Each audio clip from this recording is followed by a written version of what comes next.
Wir haben vielleicht andere Sachen gehabt, wegen denen man uns nicht gewählt hat. Ich habe gerade ein Beispiel genannt mit dem Bürgergeld oder die Frage der Migration.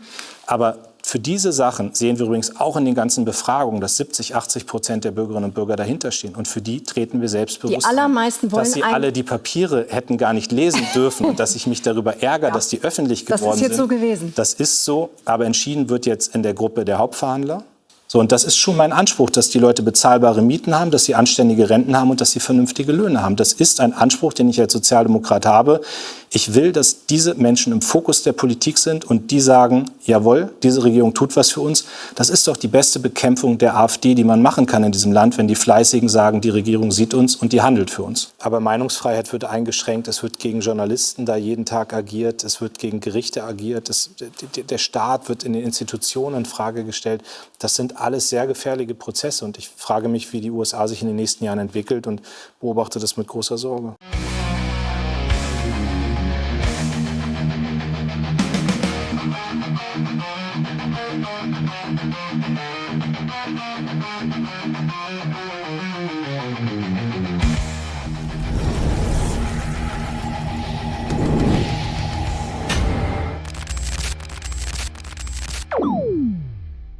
Hey Leute, willkommen in der Realität. Was zur Hölle war das bitte für ein Auftritt? Lars Klingbeil beim Joska. Und der Mann redet, als wäre er Pressesprecher der Antifa. Während Deutschland Probleme ohne Ende hat, philosophiert er über Truppen, Trump und die NATO, als wäre er der große Stratege. Kein Wort zu den echten Krisen im Land. Und dann das Beste, die SPD stürzt mit ihm als Vorsitzenden auf 16% ab. Aber er tut so, als wäre er der große Staatsmann, der jetzt Großes erreichen will. Abgewählt, egal. Realitätsverlust garantiert. Doch wenn man ihn zuhört, was wirklich schwerfällt, merkt man sofort, das ist alles auswendig gelernt. Keine Substanz, nur Phrasen. Und dieser Mann will mitregieren? Wollt ihr das wirklich? Schaut euch das an. Es ist unfassbar. Lasst ein Like da, abonniert und schreibt in die Kommentare, was ihr davon haltet. Auf geht's! Sind Sie inzwischen schon so eng mit Friedrich Merz, dass er einer der Ersten ist, den Sie anrufen, wenn wieder so ein Ding aus Washington kommt? Also wir reden schon sehr viel miteinander mittlerweile, aber es ist nicht so, dass wir uns austauschen über das, was Trump tut und macht gerade. Das spielt natürlich in den Koalitionsverhandlungen auch eine Rolle, aber bei uns geht es gerade eher um andere Themen. Wir wollen ja gleich ein bisschen ausführlicher über Weltpolitik und Donald Trump sprechen, aber Sie vorher gerne bitten, uns ein bisschen von Ihrem Verhältnis zu Friedrich Merz zu erzählen. Wie würden Sie es beschreiben? Naja, also ich glaube, ich würde jetzt einen vormachen, wenn ich sage, wir sind eng gewesen vor der Wahl. Ich glaube, jeder kann nachlesen, dass wir uns vor der Wahl nichts geschenkt haben, dass wir sogar eher uns sehr bekämpft haben in diesem Wahlkampf. Aber ich sage jetzt auch sehr klar, das Wahlergebnis und auch die Konstellation verpflichten uns ja, dass wir uns vernünftig miteinander hinsetzen, dass wir ausloten, auch ob eine gemeinsame Regierung funktioniert. Und da muss ich sagen, habe ich nach der Wahl schon das ein oder andere auch dann neu gelernt über Friedrich Merz, dass man verlässliche Absprachen treffen kann, dass man belastbare Gespräche führt. Und wir wollen gar nicht beste Freunde werden, aber ein Vertrauensverhältnis ist gerade dabei zu wachsen. Und das ist nicht unwichtig für das, was wir in diesem Land ja auch gemeinsam vorhaben. Duzen Sie sich? Er hat mir in der Tat in der Woche jetzt das Du angeboten. Jetzt in dieser Woche? In dieser Woche, also 3 Tage duzen wir uns jetzt. Das fiel dann sofort am Samstag, am Freitag bei den Koalitionsverhandlungen natürlich allen auf.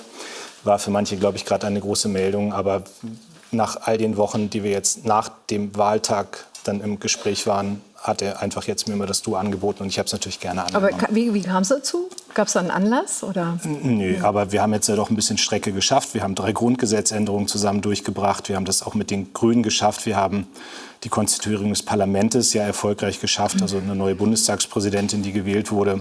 Sie sollen auch gar nichts Vertrauliches ausplaudern. Aber ich kann mir vorstellen, dass es auch Kollegen gibt in der SPD, die so sehr ihn verhindern wollten wegen dieses Tabubruchs, dass die schon daran interessiert sind, ob sich Friedrich Merz vielleicht entschuldigt hat dafür, wenn er das nicht getan hat, ob er wenigstens gesagt hat, nee, das werden wir so auf keinen Fall wieder machen. Also ich kann sehr klar sagen, dass nicht nur von ihm, sondern von der ganzen Union, mit denen wir geredet haben, sehr klar war, das wird nicht noch mal passieren. Wir wollen eine Zusammenarbeit unter den demokratischen Parteien, eine belastbare Zusammenarbeit. Und dafür verhandeln wir gerade diesen Koalitionsvertrag. Sie haben noch am Wahlabend den Fraktionsvorsitz für sich beansprucht. Wie lange haben Sie sich das vorher überlegt? Das Wahlergebnis kam ja nicht vom Himmel.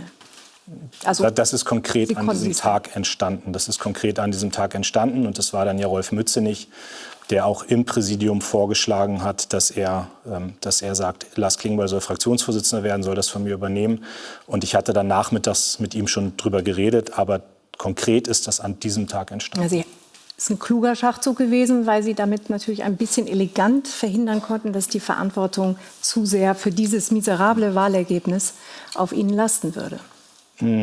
Das sehe ich nicht. Also wir haben in der SPD seit Jahren in der Spitze eine enge Zusammenarbeit. Das gab andere Zeiten und ich habe die als Generalsekretär erlebt, wo Andrea Nahles, Martin Schulz, auch alle aus der Partei rausgejagt wurden.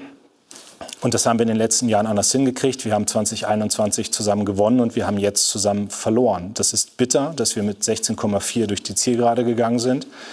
Das ist ein bitteres Wahlergebnis, was wir auch aufarbeiten. Das haben wir zugesagt. Und trotzdem wussten wir ja, dass wir von Tag 1 nach der Wahl auch mit der Frage konfrontiert sind, ist die SPD handlungsfähig? Kann sie eine Regierung verhandeln? Das Land kann jetzt nicht warten, bis die SPD ihre internen Fragen geklärt hat. Insofern haben wir den Parteitag vorgelegt, werden da auch personelle Konsequenzen ziehen. Aber es ging um beides. Die Aufarbeitung des Wahlergebnisses, wo ich auch Verantwortung mittrage, und die Frage, wie stellen wir uns jetzt für die Verhandlungen mit der Union auf. Und beides mussten wir parallel schaffen. Hatten Sie das auch mit Saskia Esken besprochen? Weil wenn es jetzt um das SPD-Duo geht an der Spitze, dann fällt ja schon auf, dass die Kritik vor allem an Saskia Esken hängen bleibt. Finden Sie das fair? Das ist nicht fair, das ist unfair. Saskia Esken weiß auch, dass ich das so sehe. Ich habe das intern und öffentlich auch betont. Ich arbeite mit Saskia Esken sehr lange und vertrauensvoll zusammen. Und natürlich war sie eingebunden in den Vorschlag von Rolf Mützenich und auch meine Entscheidung, dass ich den Fraktionsvorsitz übernehme. Sowas besprechen wir zusammen. Und Sie haben den Eindruck, Sie nehmen sie ausreichend in Schutz öffentlich. Weil ich habe den Eindruck, es gibt so eine große Debatte darum. Und es gibt auch Genossinnen und Genossen, die den Rücktritt von ihr fordern, beziehungsweise dass sie nicht wieder antritt. Ich habe den Eindruck, Sie machen es wieder wie bei Olaf Scholz mit der Frage der Kanzlerkandidatur. Da haben Sie gesessen und gesagt, Sie müssen in die Partei hineinhorchen und haben die Debatte laufen lassen. Jetzt lassen Sie die Debatte wieder laufen. Kann es sein, dass das Frau Esken zu sehr schadet? Also, ich würde die beiden Situationen überhaupt nicht vergleichen, weil damals gab es in der Tat eine hitzige Frage in Teilen der Öffentlichkeit und dann auch in Teilen der Partei, wer Kanzlerkandidat wird. Und da ist es natürlich die Aufgabe von uns als Vorsitzenden, auch die Situation zu bewerten, in die Partei reinzuhorchen. Aber was jetzt gerade die Kritik an Saskia Esken angeht, nochmal, da bin ich auch ein gebranntes Kind durch das, was ich als Generalsekretär erlebt habe, wie eben Leute auch aus der Parteispitze fertig gemacht wurden. Das gehört sich nicht, so will ich die SPD nicht. Und glauben Sie mal, ich rufe Leute an, die kritisieren, ich rede mit Leuten auch im 1:1, aber das hier ist jetzt eine der ersten öffentlichen Situationen seit langem, wo ich auch mal wieder in Talkshows sitze, weil wir uns natürlich auch für die Sondierung, für die Koalitionsverhandlungen auferlegt hatten, dass wir ein bisschen abtauchen, auch als Parteispitze.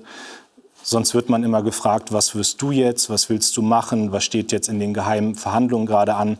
Und da kann man wenig drüber reden. Aber klar ist, und das weiß Saskia Esken auch, dass ich die Kritik an ihr unfair finde, dass ich das zurückweise und dass ich da sehr eng und vertrauensvoll und gerne mit ihr zusammenarbeite.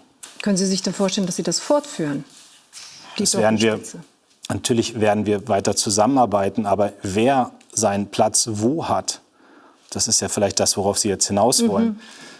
Das werden wir entscheiden, nachdem ein Koalitionsvertrag verhandelt ist. Wir haben jetzt gerade entschieden, der Parteitag wird vorgezogen. Dann werden wir auch in der SPD-Führung entscheiden, wie der personelle Vorschlag für diesen Parteitag aussieht, wer vielleicht in eine Regierung geht, wer in der Fraktion welche Aufgabe hat. Diese Entscheidungen stehen alle an. Gerade geht es um einen Koalitionsvertrag, der die großen Aufgaben dieses Landes löst. Und das ist keine kleine. Ich weiß, nur weil ihr so hart mitgespielt wird, wollte ich nur wissen, es könnte ihr helfen, wenn Sie sagen, Sie können sich das vorstellen, dass sie das weitermacht. Sie weiß, dass ich gerne mit ihr zusammenarbeite und dass diese Zusammenarbeit nicht vorbei ist. Man könnte auch den Eindruck haben, mit 16,4% ist SPD-Politik abgewählt worden. Und jetzt haben Sie ein paar Punkte gesagt, wo Sie sich bewegen. Aber Sie sind ja allein schon mit dem Infrastrukturpaket, haben Sie ja schon irgendwie sehr viel erreicht. Und wenn Sie die Papiere angucken, dann steht da alles drin, was Sie vor Tariftreuegesetz, Verlängerung der Mietpreisbremse, Sicherung des Rentenniveaus, Mindestlohn 15%, Spitzensteuersatz erhöhen, sogenannte Reichensteuer erhöhen. Das ist da alles drin. Also Frau Mioska, also erstmal, ja, wir haben 16,4% gekriegt. Aber trotzdem, Da kann man das alles fordern? glaube ich, dass die Mehrheit der Menschen in diesem Land erstens will, dass die fleißig sind und morgens aufstehen, dass sie vernünftige Löhne haben. Zweitens glaube ich, dass die Mehrheit der Menschen in diesem Land auch will, dass Mieten bezahlbar sind und dass Menschen, die hart gearbeitet haben, dass die auch eine vernünftige Rente bekommen. Und für die Sachen sind wir angetreten, für die haben wir auch Unterstützung bekommen. Wir haben vielleicht andere Sachen gehabt, wegen denen man uns nicht gewählt hat. Ich habe gerade ein Beispiel genannt mit dem Bürgergeld oder die Frage der Migration. Aber für diese Sachen sehen wir übrigens auch in den ganzen Befragungen, dass 70-80% der Bürgerinnen und Bürger dahinter stehen. Und für die treten wir selbstbewusst Die allermeisten wollen dass sie alle die Papiere hätten gar nicht lesen dürfen und dass ich mich darüber ärgere, dass die öffentlich geworden sind. Das ist jetzt so gewesen. Das ist so, aber entschieden wird jetzt in der Gruppe der Hauptverhandler. Und dass erstmal Fachpolitiker alles das aufschreiben, was sie für richtig empfinden. Das ist so. Und es ist auch nicht so, dass man 3 oder 4 Wochen nach der Wahl auf einmal sagt, da sind jetzt 3 Parteien, CSU ist ja auch mit dabei, die kann man gar nicht mehr unterscheiden, die haben keine eigenen Punkte mehr. Also da ist schon berechtigt, dass alle das aufschreiben, was sie für richtig finden. Ich glaube, eine Mehrheit hat einen Politikwechsel gewählt. Ja. Wann, Herr Klingbeil, oder woran werden wir merken, dass es einen Politikwechsel gibt? Also ich habe gerade 2 Beispiele mit Migration und Bürgergeld genannt. Aber wenn es jetzt in die Koalitionsverhandlungen geht, sind 3 Sachen, Das reicht ja eigentlich nicht. sind 3 Sachen wir für die mich sehr Wirtschaft wichtig, die ich jetzt nennen will. Das erste ist, unser Land muss viel besser, effizienter, schneller und unbürokratischer werden. Es macht in Deutschland ja keinen Spaß mehr, ein Unternehmen zu führen, einen Verein zu führen oder ein Haus zu bauen. Das ist übrigens kein Problem der Ampel, sondern das hat sich über viele Jahre reingeschlichen in unserem Land. Und das ist der Anspruch von der Union und auch von uns, dass das geändert wird.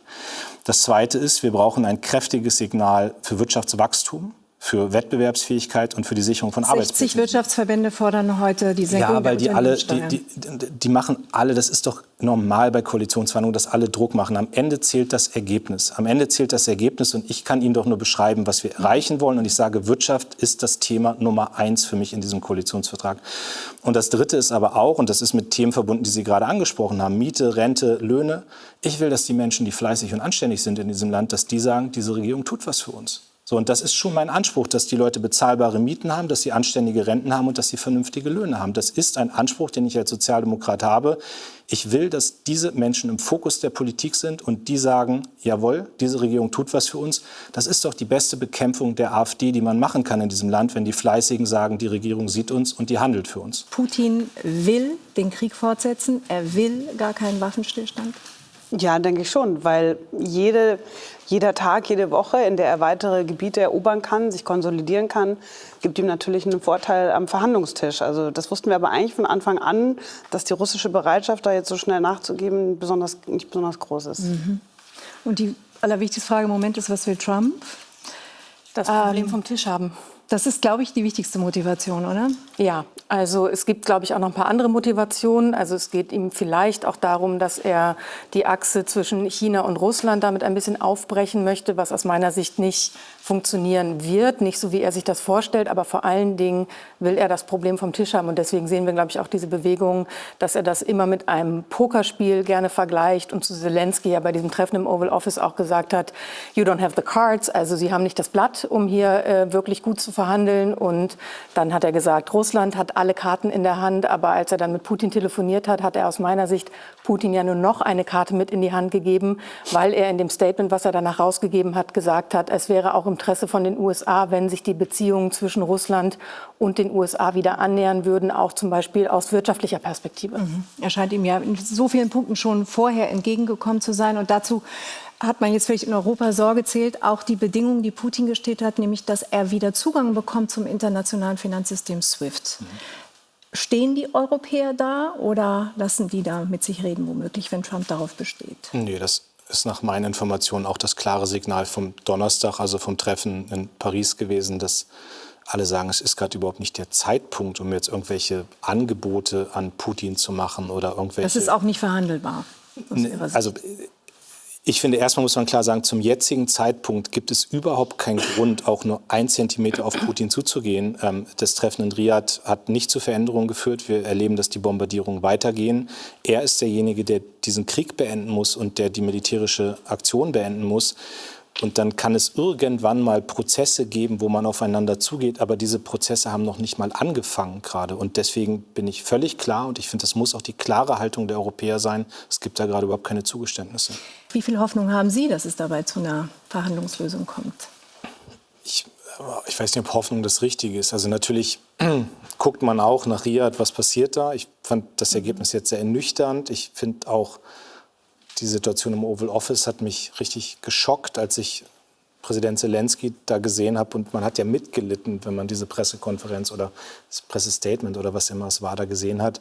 Aber ich teile, dass Trump jetzt was erreichen will. Und das kann zu unseren Lasten gehen als Europäer. Das kann vor allem zu Lasten der Ukrainerinnen und Ukrainer gehen. Aber ich habe das Gefühl, dass sehr viel Bewegung drin ist und sehr schnell sehr viel passieren kann. Und wir alle nicht wissen, wie dann der Ausgang ist. Aber ob es ein gutes Ergebnis ist, da habe ich einen großen Zweifel dran. Eine spezielle Frage muss ich jetzt an dieser Stelle stellen, weil wir empören uns ein bisschen darüber, wie ahnungslos Herr Witkow ist. Und müssen uns natürlich mal ganz kurz daran erinnern, dass es noch gar nicht so lange her ist, dass auch deutsche Politiker sehr freundlich zu Putin waren. Und es gibt jetzt Forderungen schon wieder vermehrt aus der CDU, die sagen, wir müssen darüber nachdenken, womöglich die westlichen Sanktionen zu lockern mit der Zeit, womöglich auch wieder russisches Gas zu kaufen eines Tages. Wie stehen Sie dazu, Herr Klingbeil? Erstmal will ich sagen, also ich habe ja als SPD-Vorsitzender aufgearbeitet, was meine Partei für eine Vergangenheit auch mit Russland hat. Und da sind große Fehler gemacht worden. Fehler auch, aus denen wir Konsequenzen gezogen haben. Und das fängt bei 100 Milliarden Sondervermögen an, 2%, aber auch die Frage, wie sind wir mit den osteuropäischen Partnern umgegangen. Und ich möchte eigentlich nicht mehr, dass wir in diese Fehler zurückkehren. Und es war auch absolut richtig, dass wir uns unabhängig gemacht haben in sehr kurzer Zeit von russischem Gas. Und diesen Weg zurück sehe ich überhaupt nicht. Also auch nach dem Krieg keine Normalisierung der Beziehungen? Ich finde auch ganz schwierig, über diese Dinge zu reden, weil wir sind weit weg von einer Normalisierung mit Russland. Und Putin wird ja der gleiche bleiben. Es ist, also, wenn es irgendwann zum Waffenstillstand kommt, dann heißt das doch nicht, dass Putin seinen Charakter geändert hat. Und wir haben einen großen Fehler gemacht 2014, indem wir geglaubt haben, wir haben jetzt eine stabile Situation mit Putin. Und während wir uns hier ausgeruht haben, hat er den nächsten militärischen Angriff vorbereitet. Und deswegen darf eins nicht passieren. Nochmal, selbst wenn es zu einem Waffenstillstand kommt, was ich gerade nicht weiß und auch wann das sein kann, aber wir dürfen hier nicht nachlassen. Putin hat Großmachtsfantasien. Der guckt auf das Baltikum, der guckt auf Georgien, auf Moldau. Und nur wenn es zu einem Waffenstillstand käme, würde ich nicht behaupten, dass dann Schluss ist mit seiner militärischen Aggression. Deswegen haben wir jetzt zum Beispiel auch noch vor einem Koalitionsvertrag Entscheidungen getroffen, was die militärische Stärkung Deutschlands angeht. Und dieser Weg muss weitergehen. Also ich will mich gar nicht reinreden in so eine Aufrüstungsspirale, aber wir dürfen nicht mehr naiv werden. Und manche Kommentare, die ich gerade höre, deuten darauf hin, dass manche glauben, irgendwann ist jetzt vorbei mit diesem Krieg und dann können wir mit Russland einfach weitermachen wie vorher. Und das sehe ich überhaupt nicht. Aber Sie schreiben nicht in den Koalitionsvertrag, dass Nord Stream nicht wieder ans Netz geht. Nein, wir haben uns unabhängig gemacht vom russischen Gas und dieser Weg muss konsequent weitergehen. Jetzt gucken wir mal, was die Europäer veranstaltet haben diese Woche. Also wir haben die Verhandlungen in Riad gesehen. Wir haben im Film auch gesehen, dass sich Präsident Macron und der britische Premier Keir Starmer getroffen haben. Und die haben nun Sicherheitsgarantien. Die wollen was tun. Sie haben signalisiert, sie wollen Sicherheitsgarantien versprechen für die Ukraine. Und zumindest sagen sie, dass sie britische und französische Truppen in die Ukraine zur Sicherung eines etwaigen Friedens schicken wollen. Werden sich die Deutschen daran beteiligen? Ich halte das nicht für den richtigen Zeitpunkt, über diese Fragen auch öffentlich zu spekulieren. Und ich glaube, diese Entscheidungen stehen auch gerade überhaupt nicht an. Es geht gerade um Waffenlieferungen. Ich muss Sie leider korrigieren, weil Keir Starmer und Emmanuel Macron schicken jetzt Delegationen schon, um die Logistik zu besprechen. Ich halte es aber für falsch.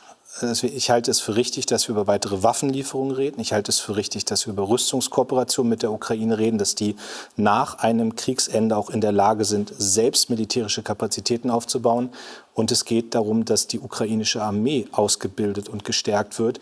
Wir wissen ja gar nicht, wie am Ende dann eine Lösung aussehen kann, ob dann überhaupt akzeptiert würde, dass dort Truppen aus dem Ausland sind. Und deswegen muss das Vordergründige sein, dass wir die Rüstungskooperation mit der Ukraine stärken, dass wir die ukrainische Armee ausbilden und dass wir jetzt dafür sorgen, dass sie Waffen haben, um diesen Krieg zu bestehen.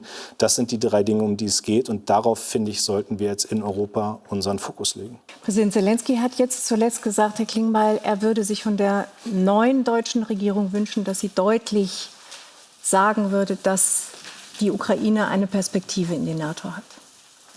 Ja, also ich greife jetzt nicht vorweg, was im Koalitionsvertrag drinsteht. Aber erstmal, finde ich, haben wir ein deutliches Zeichen gesetzt, das will ich einmal noch sagen, mit den Veränderungen im Grundgesetz auch für eine stärkere Verteidigungsfinanzierung. Das ist ein ganz wichtiges Signal und das wird ja auch eine Auswirkung auf die Ukraine haben. So, und das Aber Zweite, ihm geht es natürlich um die Sicherheit, Perspektive in die NATO. ich glaube, da liegt der Schlüssel aber weniger in Deutschland als in den USA. Ich meine, Präsident Trump hat, zumindest war es noch vor der Amtsübernahme, aber klar gesagt, dass er es ausschließt, dass die Ukraine in die NATO kommen wird. Ich glaube, die Töne haben sich mittlerweile ein bisschen geändert.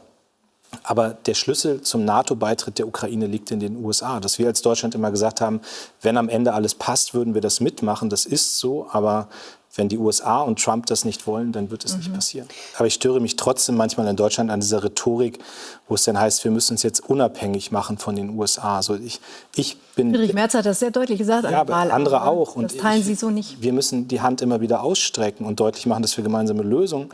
Aber das, was doch die Realität ist und was wir uns eingestehen müssen, wir haben uns zurückgelehnt die letzten Jahre, Jahrzehnte. Wir haben immer gedacht, die Amerikaner sind ja da. Diese Verlässlichkeit ist jetzt nicht mehr da. Und wir müssen jetzt investieren in unsere Sicherheit, national und europäisch, und auch in die Frage der ökonomischen Resilienz. Also wir sehen das jetzt gerade in der Debatte über die Strafzölle. Das erwischt uns richtig hart.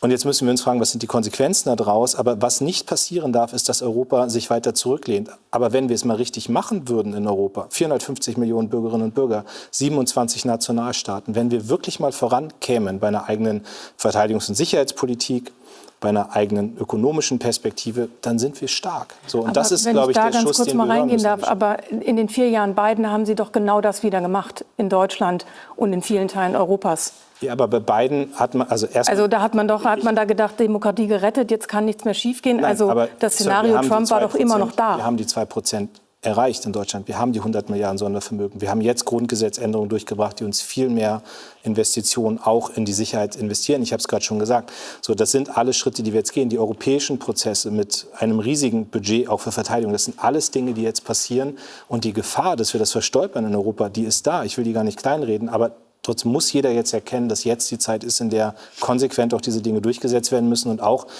in Fragen der Wirtschaft. Kapitalmarktunion, gemeinsamer Binnenmarkt, die Vertiefung, das sind alles Schritte, die jetzt gegangen werden müssen. Nicht gegen die USA, aber eigenständiger werden und eigenständig handeln können, wenn man muss. Sorgen Sie sich, dass es eine Verfassungskrise gibt dort?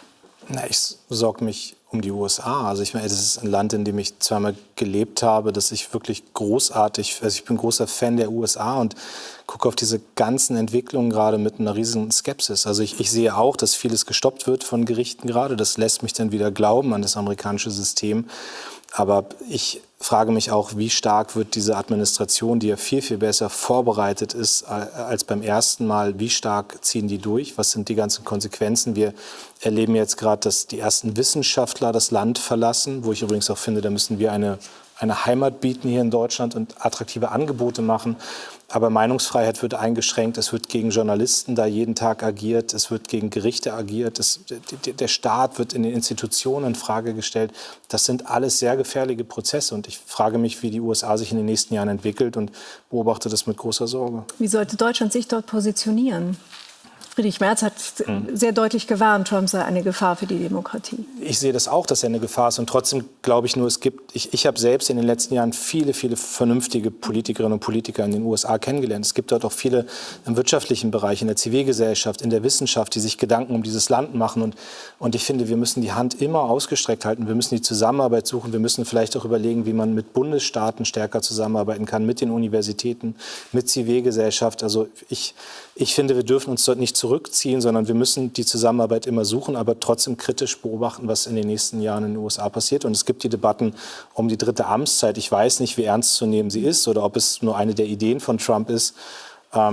Aber das Land verändert sich gerade. Wir haben die ersten Deutschen, die auch bei der Einreise verhaftet werden. Mich erreichten Nachrichten auch von Menschen hier aus Deutschland, die in die USA reisen, die Angst haben, dass sie dort bei der Einreise auch verhaftet werden. Also diese ganzen Prozesse wären unvorstellbar vor wenigen Jahren gewesen.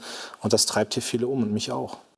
Die NATO und die große Inszenierung. Klingbeil redet viel, sagt wenig. Seine Aussagen wirken wie auswendig gelernt. Man müsse Zeichen setzen, Perspektiven aufzeigen und Handlungsfähigkeit beweisen. Was das konkret für Deutschland bedeutet, Fehlanzeige. Er wirft mit Begriffen wie Signalwirkung Richtung Washington um sich und erklärt, dass Macron mit seiner Truppenankündigung Trump beeindrucken will. Als ob Trump sich von ein paar tausend französischen Soldaten beeinflussen lässt. Gleichzeitig stellt Klingbeil klar, dass man natürlich auf die USA als Backstop angewiesen sei. Also, auf gut Deutsch, ohne die Amerikaner geht gar nichts. Aber Hauptsache, wir tun so, als hätten wir eine Strategie. Die absurde Truppendebatte, die Diskussion um französische und britische Truppen in der Ukraine wird von Mieska erstaunlich unkritisch begleitet. Niemand stellt die entscheidende Frage, was passiert, wenn Putin nicht auf westliche Signale hört. Klingbeil fabuliert von 30.000 Soldaten, die im Ernstfall gegen 150.000 oder mehr russische Truppen stehen würden. Aber was dann? Werden sie kämpfen? Wird Deutschland in einen Krieg hineingezogen?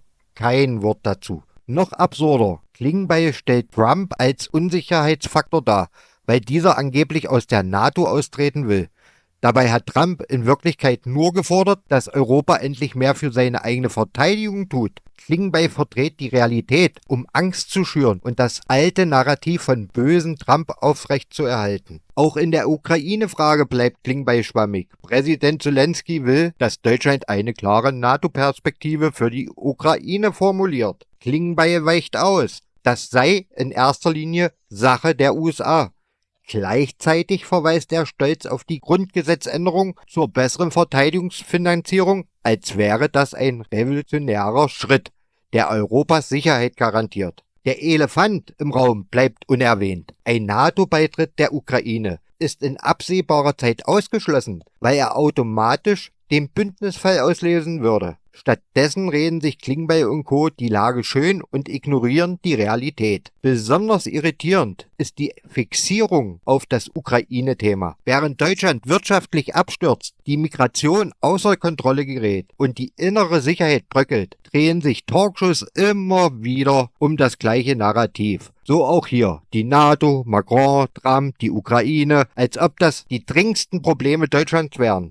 Selbst am Ende der Sendung bleibt Mieska in dieser Blase gefangen, während Klingbeil sich mit politischen Floskeln aus der Affäre zieht. Fazit: viel Gerede, keine Lösung. Lars Klingbeil Auftritt war ein Musterbeispiel für politische Nebelkerzen. Keine klaren Aussagen, keine Lösung, nur leere Phrasen und Ablenkung von den echten Problemen im Land. Die große Frage bleibt, warum wird diese endlose Ukraine-Debatte immer wieder künstlich am Leben gehalten, während Deutschland in der Realität versinkt? Wenn euch das Video gefällt, lasst ein Like da, abonniert den Kanal und vor allem schreibt in die Kommentare, was ihr von diesem absurden Auftritt haltet. Bis zum nächsten Mal.